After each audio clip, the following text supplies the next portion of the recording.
Hello everyone, this is Suzanne Kanama-Nicole from Police Science Doctor with your weekly dose of police science snippets. However, with a bit of a delay today, apologies for that. Usually you get the email at 2 o'clock already, and I only just sent it out. I was away over the weekend and I'm still catching up and everything is a little bit chaotic. So apologies for that, but you're getting them now. So police science snippets are little nuggets of information that I extracted from recently published research and scientific findings in the fields of investigative psychology, evidence-based policing, criminology research, and police science, etc.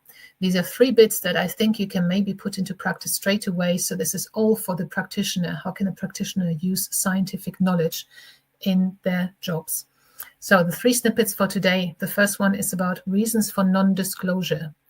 This research examines the underlying reason why rape victims in Sri Lanka opt not to pursue the case against the culprits and seek to evade the judicial process.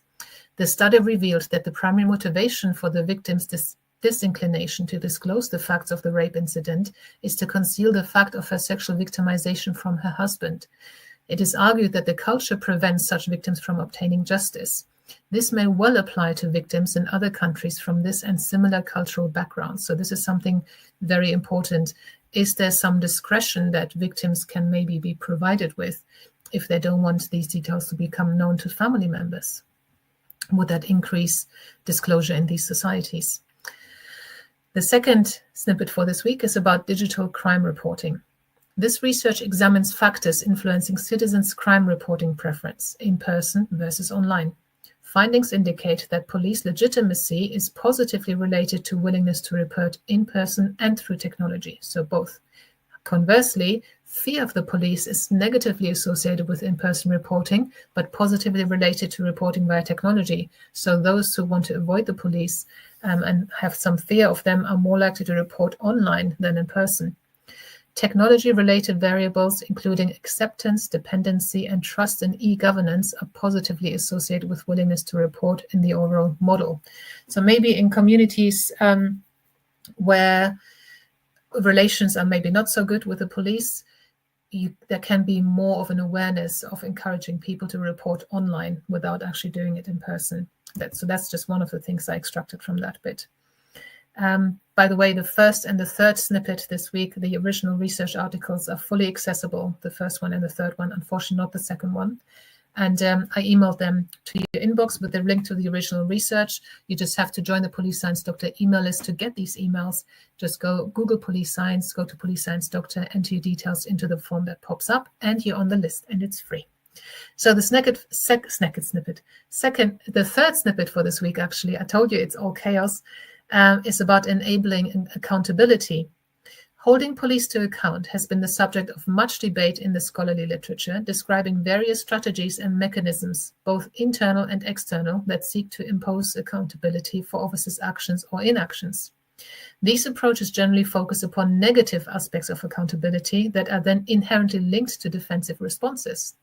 A contrasting approach outlined in this paper is to instead consider a police officer as already being accountable and motivated by doing what is right. Ethical decision-making is examined in the context of police education, identifying processes that may limit an officer's capacity to be accountable. I haven't read the full article, but what came to mind is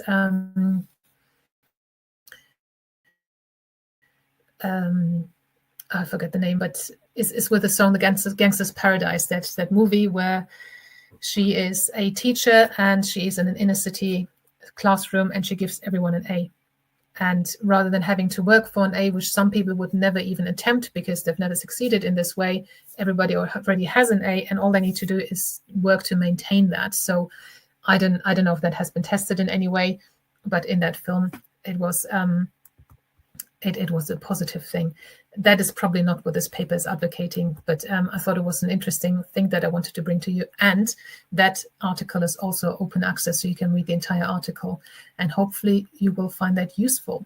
If there's nothing relevant to your particular role in this week's snippets, then when you join the Police Science Doctor email list, you will be emailed a password to the read page on policesciencedoctor.com, and there you can download all the previous snippets as PDFs, and there will hopefully be quite a few for you for your particular role. So I'm going to the SEBP conference, the Society of Evidence-Based Policing conference, tomorrow and the day after tomorrow. Another reason why everything is so hectic, because I need to get ready for that, and I haven't packed yet.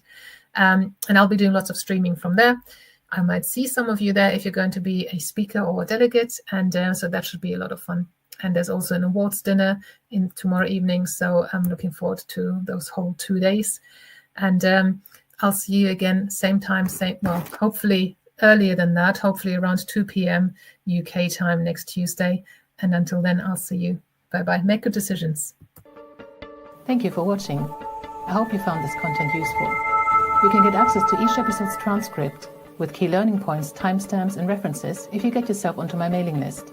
Just go to the main website on policesciencedoctor.com, and on the bottom of each page you will find a sign-up form for notifications of new content. Just enter your first name, your preferred email address, and the type of organization you work for. You will not get any spam.